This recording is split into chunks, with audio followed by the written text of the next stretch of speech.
regarding like why is it like how do you hold your position when everything in America seems so everybody's trying to make the other side look bad? So why is it always like the goal for me to look good, for me to hurt you? I don't feel like that's the best way. Even with the conflict back home, it's always I'm trying to make you look bad so I look good.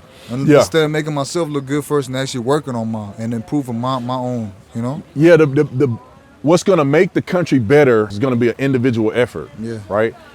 We should all take our time and focus on uniting on things that we agree on.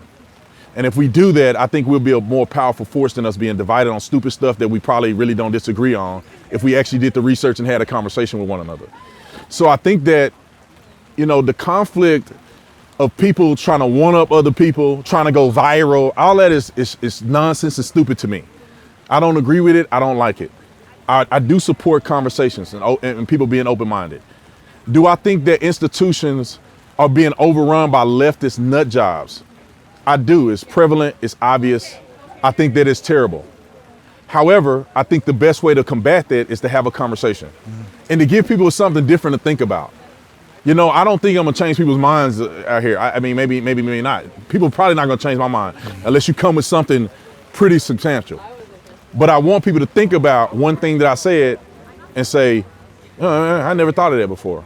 And go back and do research and say, oh, that guy's wrong, this is why. Or, dang, he actually got a point.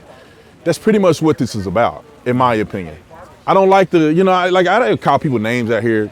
I say leftist lunatics and stuff like that, but that's generally speaking of an ideology, not a person specifically. So I'm hoping that people begin to have a different conversation, because I think the conversation on campus is one-sided. What honestly made you support that side? Like what? I'm new. Like I don't really have it. I'm an international. So what actually led you to that? I leaned more towards the left, and then I woke up. I think that being conservative, in my opinion, is a person waking up. Yeah. I don't think it's a person changing their idea. I think they're just waking up. When I started paying taxes, I started thinking about, well, wait a minute. Why are we paying this many taxes? Let me look into this. Who's talking about cutting taxes and who's talking about raising taxes and why? So it made me get more engaged in the politics. And I said, I can't support that theology because it's completely wrong and destructive to America. Saying that cops are racist and they just out here shooting black people for no reason is the stupidest thing that I ever heard in my life that's not substantiated by any level of evidence.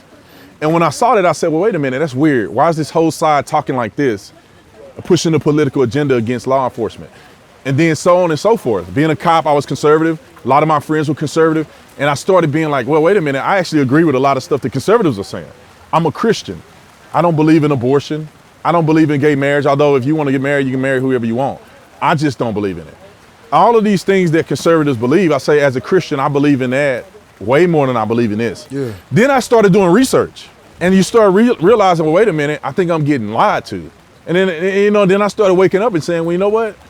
I think the conservative movement, lower taxes, freedom of speech, all of these things that conservatives push is more conducive for the growth and success of America than all of this woke lunacy. And that's kind of what made me wake up and change.